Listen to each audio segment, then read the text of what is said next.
Japan, the home of great food, high-tech hotels, and the baffling and disconcerting robot restaurant.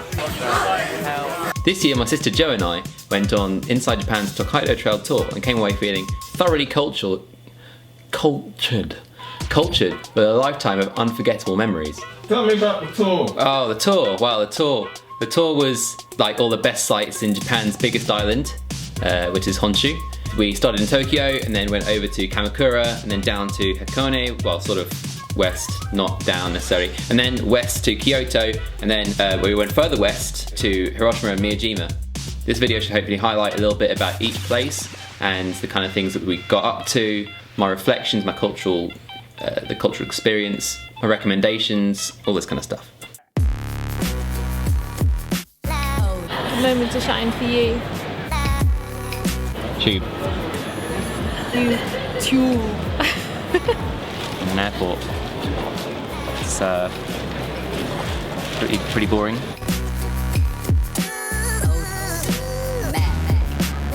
Japan.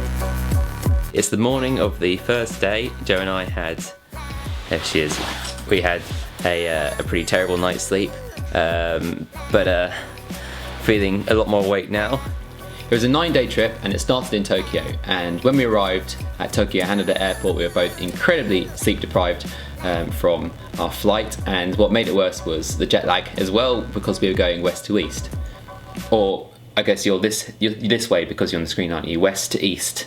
You can tell I don't vlog much. The good news is, to treat your jet lag, cheap coffee is available pretty much everywhere in Japan from one of the numerous vending machines.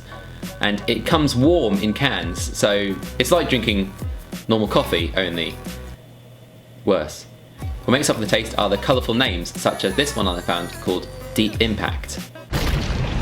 Deep Impact! While in Tokyo, we decided to investigate one of the numerous cat cafes, where we were both charmed and baffled by a slightly eccentric lady who had clearly spent a little bit too much time around cats. However, the experience was undeniably fun, even for a dog lover such as I.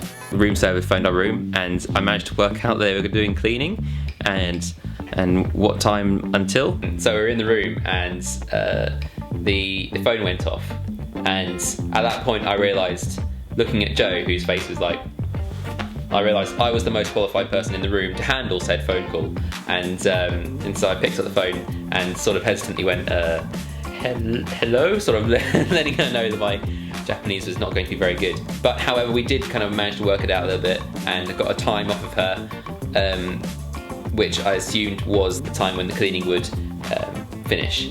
So we arrived back at the hotel and we couldn't get into our room.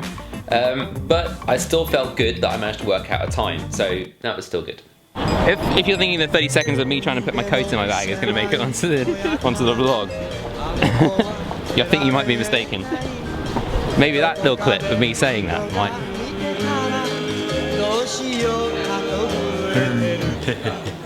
There are plenty of things to do in Asakusa, including the Tokyo National Museum, which had lots of beautiful art, some of which we did ourselves. But the highlight of our first time in Tokyo was doing a walking tour with our group. This started with a riverboat cruise down the Sumida River. This included a good view of the Asahi Beer Hall, known colloquially as the Golden Turd. We disembarked at the Hamarikyu Gardens, which is strange and idyllic with large skyscrapers surrounding the park on 3 sides. One of these skyscrapers is the Densei building, which is open to the public. It's just like, I mean, it's an incredible thing that in a couple of seconds you can be at the top floor of a huge skyscraper, just like that. It's so easy. Like, you can go like, do you want to go up to the top floor? Yeah, let's go up to the top floor. And so we're at the top floor. So easy. After milling around this area for a time, we went over to the Tsukiji Fish Market and then on to the Shibuya Crossing, home of the famous Hachiko the dog statue. Hachiko belonged to Professor Ueno and would come to meet his master at Shibuya Station at the end of each working day. One day, sadly, the professor had a brain hemorrhage and died. For the next 9 years, Hachiko... Oh, look at the doggy. Look at the doggy. Sorry, Hachiko would come back to the station awaiting his master's return. Eventually, Hachiko entered local legend and a statue was installed to commemorate the loyal dog.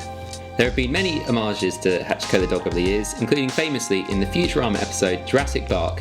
Oh, it's too sad. It's too sad. Take it away. Take it. Thank you.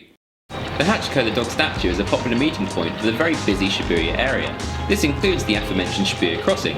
When the lights go red, hundreds of people descend upon the crossing, of which I'm convinced around 90% don't actually need to cross, but are just doing it for the experience, Joe and I included.